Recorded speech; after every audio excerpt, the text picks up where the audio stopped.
신실하신 주,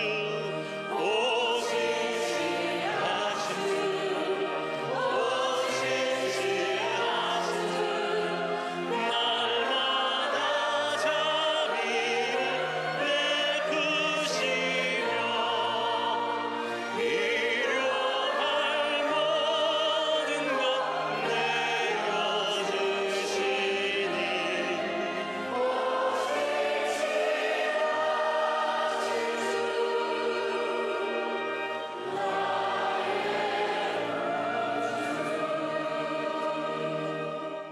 자, 우리는 겉으로 드러난 어떤 행동은 그저 나오는 것이 아니고 감춰져 있는 그 행동의 뿌리가 있죠. 뿌리가 있습니다. 예를 들면 분노할 때 이 분노, 그 분노는 자연스러운 것이지만 잦은 분노를 한다면 그 뿌리에 뭐가 있는 거예요. 뭐가 있기 때문에 그렇게 자주 분노하게 되는 것입니다. 그 안에 뭐가 있느냐 하면 그 뿌리에는 이 자존감이라고 하는 것이 있습니다. 남다르게 예민하게 반응하는 사람들이 있죠. 보통 사람은 다 지나갔어요. 근데 딱 어떤 사람에게는 걸려요. 예민하게 반응하는 거거든요. 왜 다른 사람은 웃고 넘어가는데 나는 걸릴까? 그 예민하게 반응하는 것입니다. 그 예민하게 반응하는데 내 안에는 상처가 있다는 뜻입니다. 이 상처가 깊으면 우리의 외상도 그렇죠. 이렇게 상처가 있으면 아주 아플 때는 바람만 불어도 아프다고 그래요. 이 상처가 없는 사람은 바람이 부는 게 뭐가 아프겠어요? 몸매 자신이 없는 사람에게 신체에 관한 조크를 하면 반응을 하는 거죠.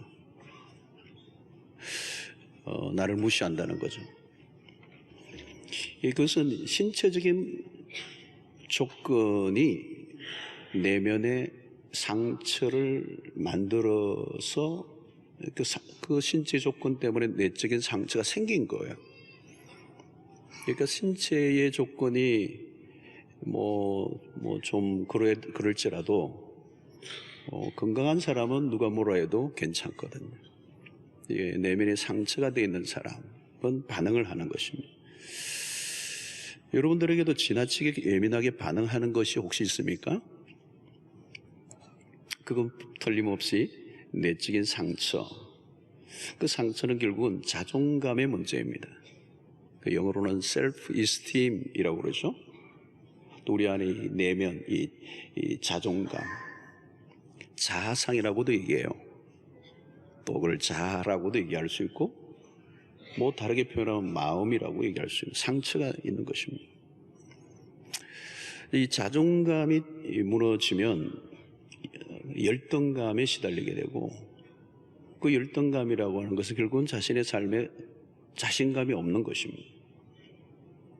자신에 대한 가치, 자신에 대한 존엄성을 갖지 못하는 것입니다.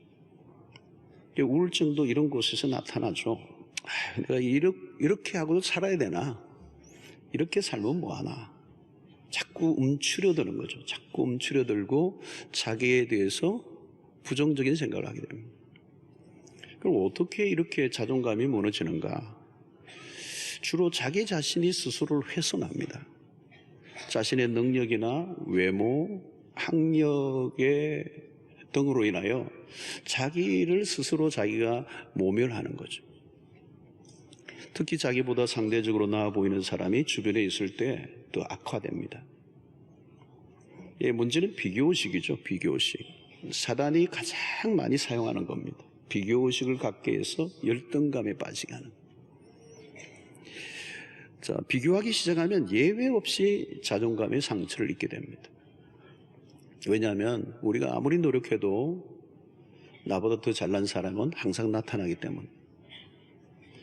이게 무서운 것은 뭐냐면 자기를 학대하는 것입니다. 자기를 멸시하고 자기를 부정하는 것. 자신의 무능과 실수와 실패와 부족함에 대해서 자기 자신이 자기를 받아들이지 못하는 거예요. 결국 무기력증에 빠지고 심하면 더 살고 싶지 않은 상태까지 빠지는 겁니다. 자기에 대한 기대감이 상실되는 것입니다. 심하면 목숨을 끊기도 하죠. 또 다른 사람들의 말에 너무 민감할 때도 마찬가지입니다. 사람들이 나에 대해서 무슨 말을 하는가에 늘 그 예민해 있는 것이죠. 조금의 그런 예민하지 않는 사람이 없겠죠. 그러나 그게 너무 심하면 매여 있는 거죠, 매죠. 그러니까 누군가 던진 말에 분노가 폭발하는. 자, 이런 자존감이 낮은 사람들은 진실한 삶을 살 수가 없습니다. 자기도 모르게 헛세를 부리고 위선을 하고 과장된 행동을 하고 막 이렇게 풀리는 거죠. 그 뭐냐면 내면에 자존감이 낮기 때문에 자기가 이제 그것을 드러날 것을 두려워해서 행동하는 것입니다. 남들에게 신경을 자꾸 곤두세우는 것입니다. 그러니까 행동의 자유가 없어요. 무엇인가 좋은 일을 하면서도 다른 사람들의 칭찬에 늘 굶주립니다. 반대로 다른 사람들의 비난을 받을 것에 대한 염려로 인하여서 하고 싶은 일을 하지 못하는 것이죠. 칭찬을 들을 때는 감격하다가 비난을 들으면 부들부들 떠는 사람들. 당연히 삶에 안정감이 있을 수 없고 다른 사람들의 말에 늘 끌려다니는 것입니다. 또 어떤 문제가 있습니까? 이 세상의 가치들이 오늘날 보면 인간의 존엄성을 느끼지 못하도록 인간의 존엄성이 하위로 떨어져 있어요. 다 모든 것은 사람들의 능력, 그 사람의 실적, 생산성, 그 사람이 가지고 있는 어떤 그런 외적인 것으로 평가를 하는 거죠. 그래서 사람을 평가할 때도 돈으로 따지는 거죠. 얼마, 연봉 얼마. 이 경쟁 구조인 세상의 논리는 인간의 가치에 관심을 별로 가지질 않아요. 다 상업적 가치로 보는 것입니다. 인간의 가치를 스스로 하락시키는 세상. 가정에서도 공부를 못하면 또 남편이 능력이 없으면 무시를 당하는 거예요. 외적인 조건으로. 그래서 공부를 못하면 아이가 가정에서도 눈치를 늘 보는 거죠. 예. 존중의 여김을 받지 못한다. 말은 노골적으로 하지 않지만 아이들은 스스로 내가 존중의 여김을 받지 못하구나 라고 하는 인식을 가지면서 자기 스스로를 평가하기 시작하는 거죠. 그래, 나는 나지 말았어야 해. 또 가끔 또 엄마가 밥을 주면서도 주는 행위 속에 내가 너를 왜 낳았는지 모르겠어. 이런 것들이 있는 거죠. 공부도 못하는 것이 밥은 다 챙겨 먹고 이제 갈로치기예요. 직장에서 강제 퇴출의 경험을 가지고 있는 분들은 직장에서 밀려난 것보다 더 큰 어려움이 뭐냐? 자존감의 상실이에요. 나 이제 필요 없는 존재가 되었구나. 사람들이 나를 무시하는구나. 나를 인정해 주지 않는구나. 그러면서 자기 스스로 무시하기 시작하는 거예요. 어떤 실패보다 그것으로부터 오는 자존감의 훼손이 더 불행하게 만듭니다. 그 안에는 분노가 있고 억눌림이 있고 자신에 대한 무기력증, 무가치함을 느끼는 것입니다. 이때 버림받은 감정이에요. 버림받은 감정. 내가 사람들로부터 버림을 받았구나. 자존감의 문제는 우리의 삶에 매우 중요한 문제예요. 자, 이러면 세상은 사실 이런 것으로부터 회복될 수 있는 환경이 없습니다. 그런 무너진 자존감으로 절망하고 자기에 대한 무가침을 느끼고 그래서 스스로 자기를 학대하고 자기를 경멸하고 자기를 무시하고 자기를 거절해요. 그게 마지막 단계가 여러분 뭡니까? 결국은 목숨까지 끊는 것이죠. 자, 복음은 우리의 삶에 놀라운 변화를 일으키는데 오늘 본문에 보면 인간의 상태에 대한 얘기가 나오고 있습니다. 6절을 보면 우리가 아직 연약할 때의 기약대로 그리스도께서 경건하지 않은 자를 위하여 죽으셨도다. 그리스도께서 누구를 위해 죽으셨는가? 우리가 아직 연약할 때 경건하지 않은 자를 위하여 죽으셨다. 자, 8절을 보십시오. 우리가 아직 죄인 되었을 때 그리스도께서를 위하여 죽으심으로 하나님께서 우리에게 대한 자기의 사랑을 확정하셨다. 하나님께서 우리를 위하여 아들을 죽게 하신 그때가 언제냐? 우리가 죄인 되었을 때라는. 10절에도 곧 우리가 원수 되었을 때 그의 아들의 죽으심으로 말미암아 하나님과 화목하게 되었은즉 화목하게 된 자로서는 더욱 그의 살아나심으로 말미암아 구원을 받을 것이니라. 여기 매우 중요한 것은 우리가 어떤 상태에 있을 때 그리스도께서 우리를 죽으셨느냐는 거예요. 오늘 보면 우리가 연약할 때, 우리가 죄인 되었을 때, 우리가 원수 되었을 때. 자, 여기에 연약할 때와 죄인 되었을 때, 원수 되었을 때 이 단어들은 무슨 표현입니까?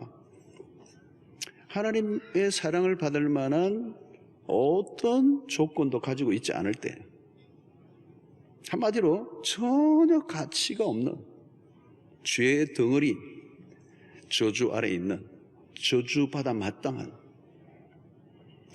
자, 여러분, 우리를 이렇게 보면 인간이 인간의 관점으로 인간을 보는 것은 큰 의미가 없어. 하나님이 인간을 어떻게 보느냐가 중요합니다. 그러니까 인간론에 있어서 중요한 것은 우리가 우리를 잘 못 봐요. 나도 잘 모르고요, 상대도 잘 몰라요. 부부끼리도 다 모를 수 있어요. 일평생 모를 수 있어요. 우리의 심년의 깊은 곳에 무엇이 있는지, 그리고 생각 속에 짓는 죄들이 어떤 것인지 다 모르는 거죠. 그래서 우리는 적당한 가면을 쓰고 살아가는 것이, 가면을 안 쓰면 같이 살 수가 없어요. 그러나 하나님 앞에서는 우리가 가면을 쓸 수 없어요. 하나님 앞에서는 우리의 어떤 옷으로도 가릴 수가 없어요. 우리의 불꽃 같은 하나님의 눈동자 앞에서는 우리의 모든 자아의 깊은 곳까지 다 벗겨집니다. 그 상태가 뭐냐? 우리가 연약하고 우리가 죄인이고 우리가 원수되었던, 그러니까 하나님의 사랑을 받을 만한 구석이라고는 하나도 없는 망가질 대로 망가진 존재. 가끔 우리가 방송을 통하여 사람들을 끔찍하게 죽인 그런 살인범들이 이제 얼굴이 나오면 우리가 막 기분 나빠하죠. 그 사람을 만나고 싶어 하는 사람 아무도 없을 거예요. 빨리 감옥에 집어넣고 중형에 처해야 된다고 우리가 소리를 지르는데, 충격적인 것은 성경이 말씀하는 인간이 바로 그런 모습이 있다. 우리 모두 우리에게 있다는 거예요. 크게 다르지 않다는 거예요.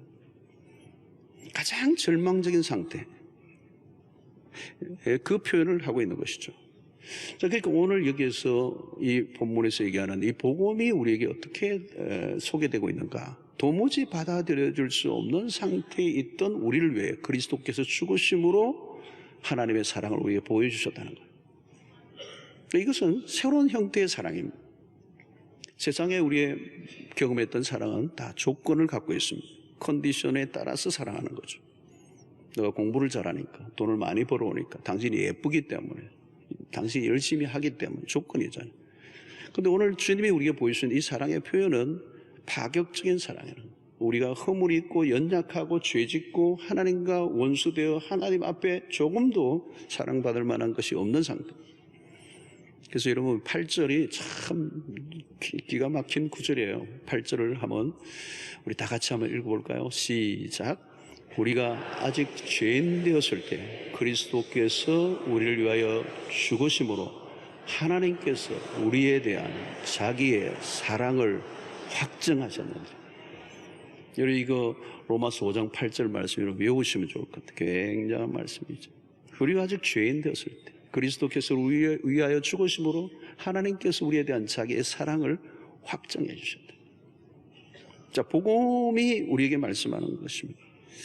우리에 대해서 우리의 부끄러움과 우리의 연약함과 우리의 모든 죄들을 다 덮으시고 하나님의 사랑을 우리에게 드러내셔서 우리로 하여금 그 하나님의 사랑받는 자녀들로 회복시켜 주십니다. 자, 그렇기 때문에 이제 우리의 과거의 모습에 부끄러워할 필요가 없고, 우리가 어떤 죄를 감추려고 할 필요가 없다는 것입니다. 자, 과거의 우리 삶은 자꾸 우리의 약점과 연약함을 숨기기에 바빴습니다. 그리고 누군가 건드리면 폭발하죠. 이제 그럴 필요가 없다는 것입니다. 기꺼이 드러내 놓아도 괜찮은 이유는 하나님께서 이미 그 모습을 다 받아주셨기 때문에. 오늘도 이 성찬에 참여했습니다만 우리가 또 실수하겠죠. 또 성찬하고 또 했지만 또 실수하고 또 넘어질 거예요. 그럼에도 불구하고 하나님은 우리를 용서하시거든. 그래서 하나님의 용서는 우리의 과거의 죄뿐만 아니라 현재뿐만 아니라 미래에 지을 죄를 다 포함한 것입니다. 완전하게 우리의 허물을 덮어주시고 죄 없다고 하신 것이죠.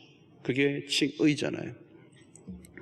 주님이 바리새인들을 가장 혐오하신 이유는 자신의 힘으로 자기의 죄를 덮으려고 한 것입니다. 이 종교 생활이 참 무서운 거예요. 잘못하면 자기 의를 만들어내는 이 교만으로 이끌어가는, 결국은 망하게 되는 것이죠. 복음 안에서 삶은 다릅니다.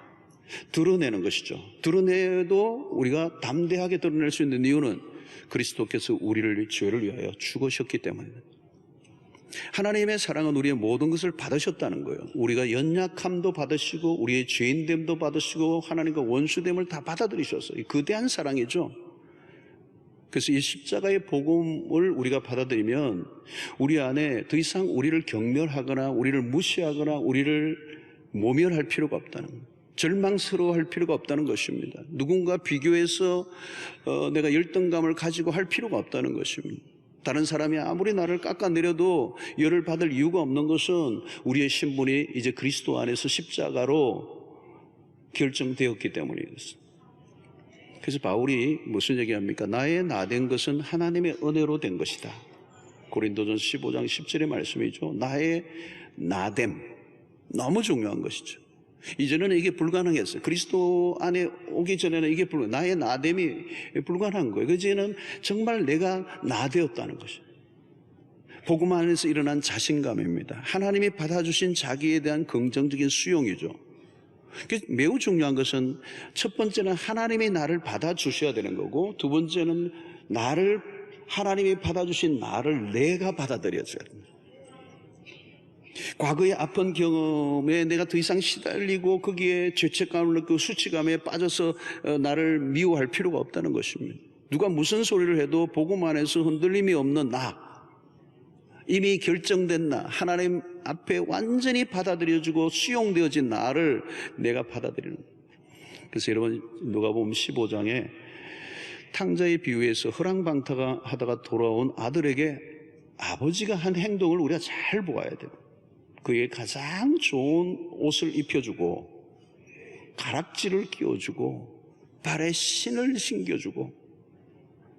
자, 여러분, 이 많은 죄를 지었던 사람이 돌아와도요, 용서를 받았는데도 여전히 뭔가 깨름직하고 뒤가 좀 그렇고 캥기고 이런 것들이 있을 수 있어요. 이 죄를 지은 사람의 모습이죠. 그래서 돌아올 때 이 아들이 뭐라고 얘기합니까? 품꾼의 하나로 봐달라는 거예요. 난 아들이라고 하는 이름을 이제 내가 받을 수 없고 품꾼의 하나로 봐달라는 거예요. 이게 죄를 지은 사람의 모습입니다. 그러나 아버지는 그러지 않아요. 품꾼 아니야. 넌 내 아들이야. 그러면서 그를요 끌어안고, 목을 끌어안고, 여러분 누가복음 15장을 보시면 목을 끌어안고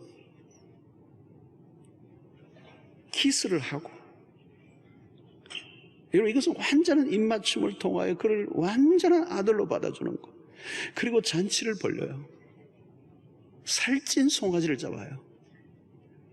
1급 등심 최극 상품의 소를 구워서 바베큐를 해서 주는 거예요. 그리고 사람들을 불러와서 풍악을 울리고 춤을 추고.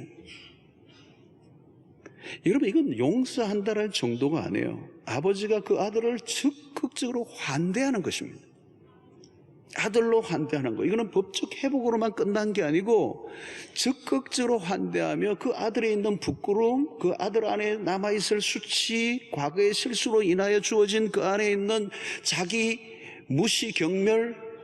여러분, 객지에서 고생하고 돼지 죽통까지 같이 싸우며 먹을 정도로 밑바닥을 쳤으면요, 자존감이 제로예요. 그 아들을 끌어올려주는 거죠. 너는 내 아들이라는 거죠. 누가 뭐라고 하든 너는 내 아들이야. 여러분, 이것이 뭡니까? 하나님이 복음을 통하여 우리에게 보여준 수용력이에요. 우리가 연약할 때, 우리가 죄인 되었을 때, 우리가 원수 되었을 때 하나님의 사랑을 받을 만한 것이 눈꼽만큼도 없는 그 순간에도 하나님이 당신의 아들 십자가에 죽게 하심으로 우리에 대한 자기의 사랑을 확정해 주셨느니라. 이게 복음이에요, 여러분. 하나님은 우리를 받아주셨다는 그 안에 우리 안에 깊은 상처와 우리 안에 있는 연약함과 우리의 죄성으로 인하여 일어났던 그 모든 그 어둠의 잔영들을, 그 불편함을 다 치워주셨다는 거예요. 여러분, 이제 우리가 실수하고요, 연약해서 때로는 넘어져도요, 우리는 십자가를 붙잡으면 되는 거예요. 가장 핫한 사랑이에요. 가장 뜨거운 사랑. 하나님의 사랑을 받고 그 사랑으로 회복되어 자녀된 우리 안에 찾아온 이 자신감, 이 만족, 이 즐거움. 다른 사람이 나에 대해서 어떻게 취급하든 상관이 없어요. 하나님의 그리스도 안에 십자가로 인하여 나를 위하여 죽으심으로 우리에 대한 그 회복은 하나님이 본래 창조하셨을 때 그 원형으로 우리를 돌이키게 하시는 겁니다. 그래서 에베소서 2장의 10절의 표현에 의하면 내가 너를 만드신 바라, 그 표현에 뭐가 있는가? 하나님이 글작품으로 그리스도 안에서 우리를 다시 회복시켜 주셨다는 것입니다. 창조의 원형으로. 그러니까 복음을 경험하면 우리 자신을 바라보는 관점이 달라져요. 왜? 우리의 렌즈를 바꿔 끼었기 때문에. 옛날에는 정말 수치와 그리고 부족함과 연약함으로 시달렸던 우리의 심령이 이제 복음의 렌즈로 우리 자신을 바라보니까 하나님의 존귀한 자녀들이라는 거예요. 이제 더 이상 우리의 과거의 수치를 들추어내지 않아요. 더 이상 우리가 죄인으로 서 있지 않는 것이죠. 하나님의 자녀로 있다는 것입니다. 우리가 어떤 노력에 의해서 이루어진 것이 아니라 오직 그리스도께서 십자가에 죽으심으로 말미암아 우리에게 주어진 새로운 신분이요, 새로운 자격이요, 새로운 자아상이요. 이 복음을 경험하고 나면 우리의 삶에 놀라운 변화들이 일어나요. 하나님이 나를 그렇게 용서하시고 나를 받아주시고 하나님의 자녀 삼아주시다는 사실을 깨달으면요, 이제 우리의 관계 안에도 변화가 일어나요. 복음의 수용력이죠. 여러분, 우리가 세상 속에서 겪었던 많은 아픔 중에 하나가 뭐냐면 거절이라고 하는 것입니다. 거절. 내 마음에 들지 않은 사람을 거절하는 거거든요. 우리도 세상에서 많이 옛날에 경험했던 거예요. 리젝션이에요. 예수님이 십자가에서 경험했던 최고의 고통이 뭔지 아세요? 당신의 백성들에게 거절받으며 리젝션이에요. 세상에서 우리가 경험하는 게 뭘까요? 너는 능력이 안 되기 때문에 난 너를 거절한다는 거죠. 우리가 얼마나 많은 사람들에게, 내가 어떤 사람들에게 왕따를 당하고 거절을 당하고 무시를 당하고 모멸을 당했습니까? 우리는 그 안에 들어가지 못하고 받아들여주지 못하는, 받아들여지지 않는.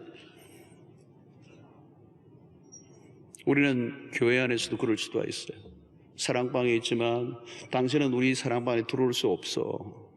우리 사랑방이 어떤 사랑방인데 당신이 과거를 보니까 들어올 수 없어. 우리는 이 정도 수준이 돼야 우리 안에 받아들여질 수 있어. 제가 호주에서도 목사할 때 그런 경험을 많이 했어요. 우리 교회가 잘 성장하고 우리 교회가 막 좋은 교회로 소문이 나고 우리 안에도 막 프라이드가 막 생기고 우리가 굉장히 좋은 교회라고 하는 이 프라이드가 생기니까요. 그 위험하더라고요. 그러니까 어떤 다른 데서 좀 문제가 있는 교인이 우리 교회 오니까 교인들끼리 목사님 저분이 우리 교회 오면 큰일 난다는 거예요. 우리 교회 이름이 우리 교회가 분위기 안 좋아진다는 거. 그건 복음이 아니에요. 우리는 어떤 기준을 가지고 사람들을 받아들이죠. 세상이 그래요. 어떤 기준을 가지고 그 기준에 들지 않으면 아웃사이더가 되어버리는 것이죠. 가정 안에서 이런 일들이 일어나요, 여러분. 제가 아는 어느 분은 형제들이 다 인류대학 출신이에요. 자기만 별로 대학이었어요. 그런데 그 집안 안에서 주는 그 압력이, 그 무시함이 형제들 안에, 그 가족들 안에 자기가 받았던 거절이에요, 거절. 왜 너는 그 모양이라는 거예요. 너는 왜 그 모양이냐? 우리 다 이 정도, 우리 가문이 이 정도는 돼야 되는데 너 왜 그 모양이냐? 우리 가문을 아주 그냥 낮췄다는 거예요. 그러니까 형제와 가족들에게 어마어마한 상처를 받고 자란 거예요. 나이가 상당히 들었는데도 그 인생이 어두워요. 그리고 매우 냉소적이에요. 부정적이에요. 비관적이에요.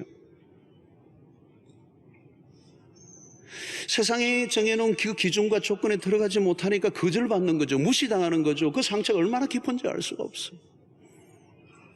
여러분, 하나님 우리에게 보여주신 복음은 전혀 다른 거예요. 예수님의 공생애의 삶은 파격적인 거죠. 당신의 제도권의 사람들 입장에서 보면 무시받고 버림받은 자들과 자주 어울리셨어요. 창기와 세리와 어울리셨어요. 여러분 상상을 해보십시오. 그 시대를 랍비들이 행적으로 보면 상상할 수 없는 행동이에요. 그 당시에 세리라든가 창기나 이런 사람들은 정말 경멸하는 아웃사이더 중에 아웃사이더를 예수님은 그들과 함께 하신 거죠. 여러분 어떤 사람을 만나고 오면 내가 참 존중의 여김을 받았다라고는 마음이 들 때 참 좋죠. 그런데 만나고 오면 내가 굉장히 멸시를 당했다는 느낌을 받으면 어떻게 해요? 다시는 만나고 싶지 않죠. 여러분 예수님이 어떤 분이세요? 세상 속에 멸시 천대만 받아왔던 사람들이 예수님을 만나면 너무 좋은 거예요. 여러분 복음을 경험한 사람들은 사람들에 대해서 심사하지 않아요. 등수를 매기지 않아요. 블랙리스트를 갖지 않아요. 세상적인 기준으로 판단하지 않아요. 예수님 시대 바리새인들이 행했던 실수는 무엇입니까? 자신들이 만든 규칙들로 사람들을 죽였습니다. 주님은 당시 유대교 안에 있던 규칙들을 의도적으로 깨뜨리심으로 종교 지도자들을 경악하게 만들었어요. 의도적으로 규칙을 깨뜨려 버렸어요. 안식일의 규칙을 깨기도 하시고요. 문둥병자의 손을 대심으로 종교적 규칙을 깨뜨려 버리시고요. 죄인과 세리를 만나신 그 자체도 그 시대의 관념을 깨뜨려 버리신 거예요. 예수님은 규칙을 만들어 오신 분이 아니고 사랑을 베풀러 오셨어요.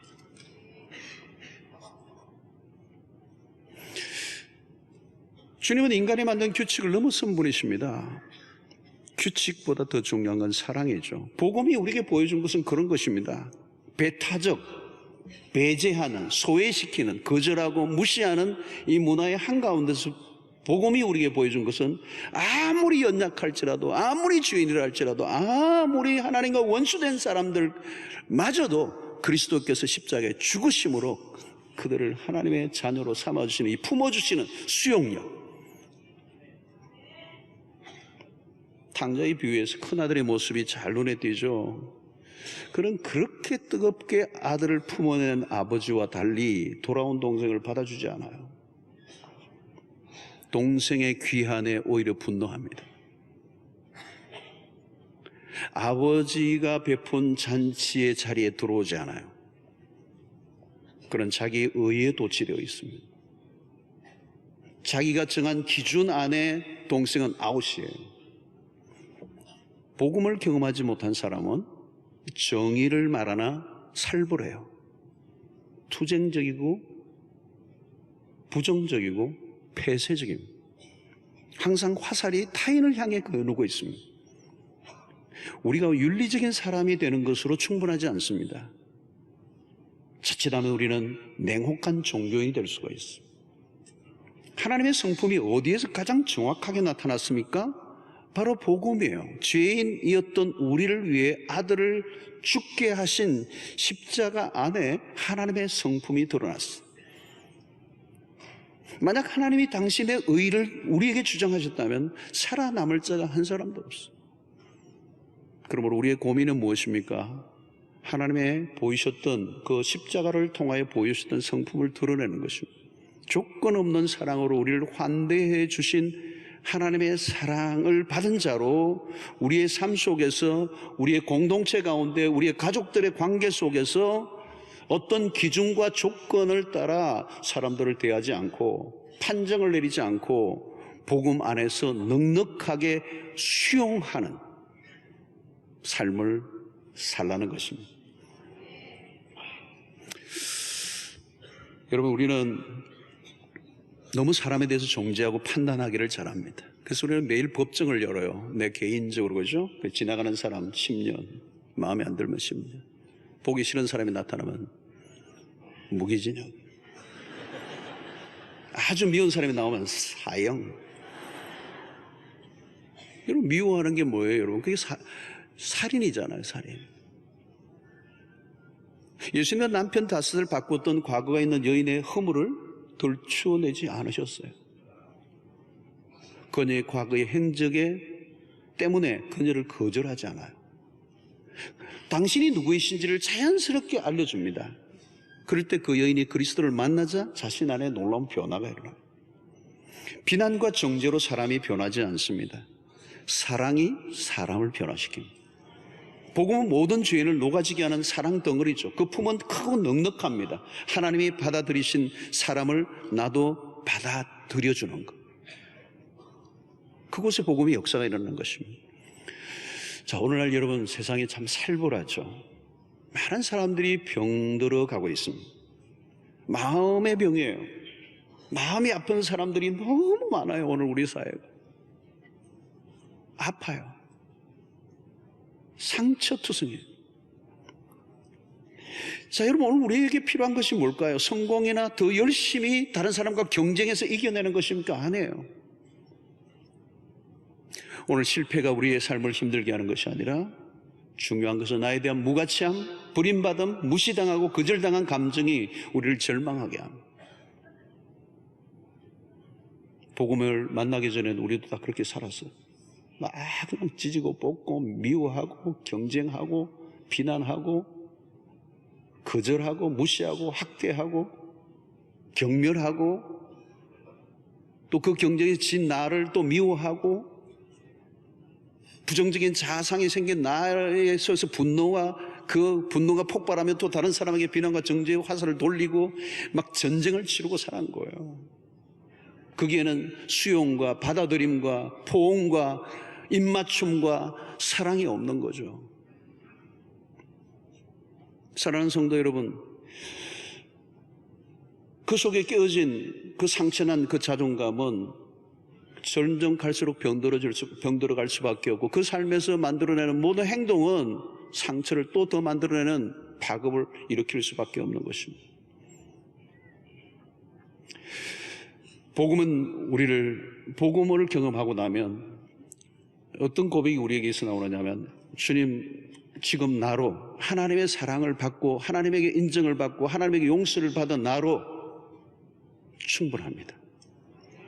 누가 인정을 해주지 않아도, 누가 나에게 어떤 평가를 한다 할지라도 나는 그리스도 안에서 나의 존재는 충분합니다. 그게 바울이 얘기했던 나의 나된 것이라는 거예요. 그건 하나님 안에서 규정되어진 나로 충분합니다. 누가 나에게 덧붙여준다 할지라도, 떠받쳐준다 해도 내가 들떠지 않을 것이고, 나를 무시한다 할지라도 내가 나를 경멸할 정도로 내 자존감이 낮지 않다는 것이죠. 예수님은 여러분, 사람들에게 주목받는 것에 신경을 전혀 쓰시지 않았어요. 공생에 사람들에게 주목을 받기 위해서 몰두하지 않았어요. 왜요? 주님에게는 높은 자존감이 있는 거죠. 세례요한 내게 세례를 받고 요단강에 올라오실 때 하늘이 문을 열리고 하늘에서 음성이 들려서 이는 내 사랑하는 아들이요 내 기뻐하는 사람. 하나님의 아버지의 음성을 들었던 것이죠. 사랑받는 아들로서 그런 충분하게 자존감을 갖고 있어요. 누구에게 멸시를 당한다고 해서 내가 내 자존감이 떨어지지 않아. 왜? 하나님의 음성을 들은 사람이기 때문에. 성도 여러분, 복음으로 치유된 삶은 거절과 배척과 물시로 상처 입은 사람들을 치유하는 일에 쓰임 받을 수가 있어요. 오늘도 많은 사람들이 낮은 자존감으로, low self-esteem이죠. 아주 낮은 자존감으로 누가 한마디만 해도 분노가 폭발을 하고, 누가 한마디만 해도 자기 경멸에 빠져 결국은 자기 자신이 자존감으로 버텨내지 못하여 생명을 끊어버리는 사람들이 있어요. 우울해하는 삶을 살아가는 것입니다. 그 자존감을 붙들고 있는 것은 자기 병든 자존심 하나밖에 없어요. 어떤 사람은 나 자존심 하나밖에 없다 그러는데 그 자존심을 누가 지켜줘요? 아무도 지켜줄 수 없어요. 오늘 우리의 참된 자존감은 복음 안에서 가능합니다. 내가 연약할 때, 내가 죄인 되었을 때, 내가 원수 되었을 때 아버지께서 자기 아들을 십자가에 죽게 하심으로 우리에 대한 하나님의 사랑을 확정해 주심으로 그 복음 안에 올려진 나를 누구도 흔들 수가 없어요. 나를 온전히 받아주시고 나를 존중히 여겨주신 그 하나님 안에서 이제 우리가 살아가는 우리는 그리스도의 십자가로 충분한 인생이 된 것입니다. 그래서 이제 건강한 이 자존감으로 내 이웃을 사랑하는 자로, 주님이 우리에게 말씀하십니다. 내 이웃을 너의 몸과 같이 사랑하는 거예요. 이 말은 뭘까요? 너의 몸을 너를 사랑할 수 있는 자만 다른 사람을 사랑할 수 있는 거예요. 내 몸과 같이 사랑하라고 그러는데 내 몸을 사랑해야 다른 사람을 그렇게 사랑할 거 아니에요. 가장 중요한 사랑은 자기 사랑에서 시작하는 것입니다. 그 사랑은 십자가로 인하여 나를 받아주신, 나를 사랑해주신, 나를 품어주신, 나를 포옹해주시는, 나를 거절하지 않고 받아주시는, 어떤 조건도 따지지 않고 받아주신 그 십자가의 사랑으로 받아들여진 나를 내가 충분히 사랑하고, 그 다음에 뭐요? 내 이웃을 내가 나를 사랑한 것처럼 그를 사랑할 수 있는 삶을 살라고 주님이 우리에게 말씀하신 것입니다. 사랑하는 성도 여러분, 여러분들은 이제 사랑을 받을 만한 분들이십니다. 여러분들은 이미 사랑을 충분히 받으신 분들이에요. 십자가를 통하여, 하나님의 그 아들을 통하여 충분히 우리를 사랑해 주셨어요. 그것보다 더 큰 사랑이 없어요. 나는 너를 이 세상에 가장 존귀한 자라고 여겨주시는 그 음성을 들은 자들이에요. 그러므로 오늘 나를 더 이상 무시해서는 안 돼요. 내가 직업이 지금 좀 어수선하고 흔들리지라도, 다른 사람 나를 좀 어떻게 평가하든지, 나의 지금 현재의 조건이 어떠거든지 상관없어. 우리의 컨디션, 우리의 상태는 하나님이 결정하시. 이는 내 사랑하는 아들이요 내 기뻐하는 자라. 여러분들이 하나님 안에서 얼마나 존귀한 자들입니까? 그렇다면 나도 나를 그렇게 사랑해야 할 것이고, 사랑받은 나는 이제 내 이웃의 사람을 거절하지 말고, 박해하지 말고, 무시하지 말고, 경멸하지 않고, 내가 하나님으로부터 그렇게 환대받았던 것처럼 내 이웃의 사람들에게도 온전히 그의 상태, 그의 신분, 그의 어떤 조건과 상황을 보지 않고 온전히 그를 사랑하고 환대해 줄 때 그들이 그리스도의 복음을 보게 되는 역사가 일어나게 될 것이고, 세상이 하나님에게로 나오는 역사가 있게 될 줄로 믿습니다.